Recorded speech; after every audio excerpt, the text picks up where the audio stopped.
कृपया कहानी को पूरी सुने। कहानी अच्छी लगे तो लाइक एंड सब्सक्राइब जरूर करें।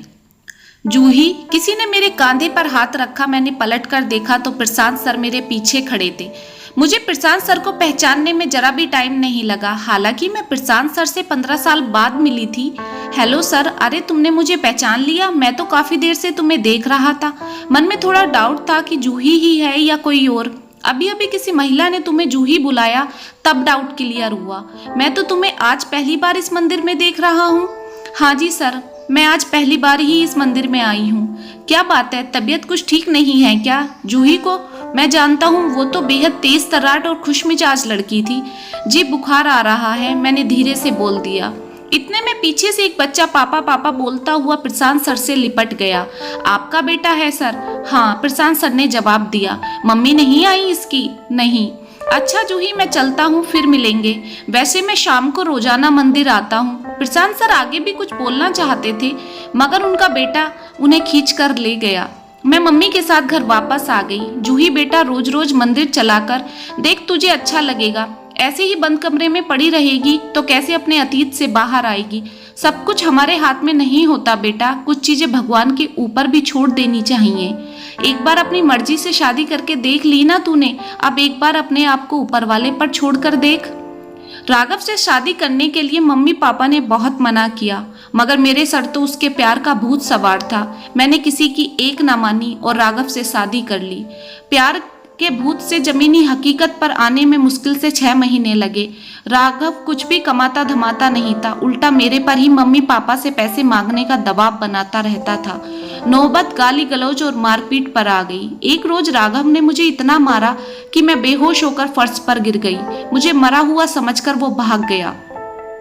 हफ्तों तक मैं अस्पताल में भर्ती रही। जिस्म के घाव तो भर गए, मगर मन के घाव अभी तक नहीं भरे थे। अगले दिन मैं मम्मी के कहने से पहले ही मंदिर जाने के लिए तैयार हो गई। इतने दिनों बाद मुझे अच्छे से तैयार देखकर मम्मी को बहुत अच्छा लगा।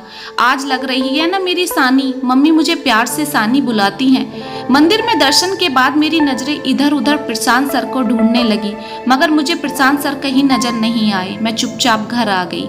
अगले दिन मैं मंदिर नहीं गई। ग्रेजुएशन में प्रशांत सर हमें भूगोल पढ़ाते थे। उनका व्यक्तित्व कितना आकर्षक था। वे मेरे फेवरेट टीचर थे, या ये कहो मेरा पहला क्रश भी प्रशांत सर ही थे। इतना पसंद करती थी मैं उन्हें, मगर हमारे बीच एक टीचर और स्टूडेंट की दीवार खड़ी थी। मुझे पता था हमारे बीच कुछ नहीं हो सकता। देखते ही देखते 2 साल बीत गए और प्रशांत सर ने शादी कर ली। मैं भी ग्रेजुएशन के बाद MBA करने देहरादून चली गई। उसके बाद फिर कभी प्रशांत सर से मुलाकात नहीं हुई। सानी बेटा, आज तू मंदिर नहीं आई? तेरे प्रशांत सर मिले थे, तेरे बारे में पूछ रहे थे। प्रशांत सर मेरे बारे में पूछ रहे थे? मैंने बहुत हैरानी से मम्मी से पूछा। हाँ बेटा, मैंने तो बोल दिया कल ले आऊंगी सानी को। चलेगी क्या कल? अगले दिन जैसे ही मैं मंदिर पहुंची, प्रशांत सर सामने की बेंच पर बैठे थे।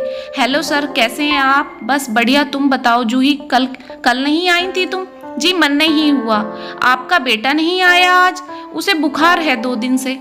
कुछ देर बात करने के बाद मेरे और प्रशांत सर के बीच चुप्पी छा गई। जूही, कल तुम्हारी मम्मी से बात हुई, तुम्हारे बारे में बता रही थी। किसी के लिए अपने आप को खत्म कर लेना कोई समझदारी थोड़ी है। जो बीत गया बीत गया, अपने आने वाले कल के बारे में सोचो। अभी उम्र ही क्या है तुम्हारी जो ऐसे बैराग लेके बैठ गई हो? कल से हमें हमारी पुरानी वाली जूही वापस चाहिए। प्रशांत सर ने बड़े अपनेपन से बोला। बताओ मिलेगी ना? हाँ जी सर, कोशिश करूंगी। धीरे धीरे मैंने अपने आप को पुरानी वाली जूही बना लिया। मम्मी पापा मुझे फिर उसी नटखट अंदाज में देखकर बहुत खुश थे, और मैं खुश थी प्रशांत सर का साथ पाकर। रोजाना प्रशांत सर से मंदिर में बैठकर घंटों बात करनी और उनके बेटे के साथ मस्ती करना मेरी जिंदगी का जरूरी हिस्सा बन गया था।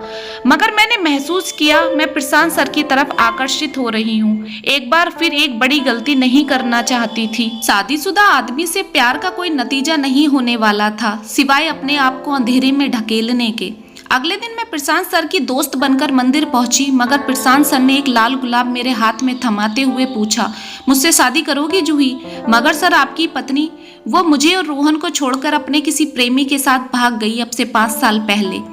मुझे पता है तुम भी मुझसे प्यार करती हो, लेकिन सर मैं एक बार अपने मम्मी पापा से पूछना चाहती हूँ। मम्मी पापा राजी हैं? पीछे से मम्मी ने मुस्कुरा कर बोला।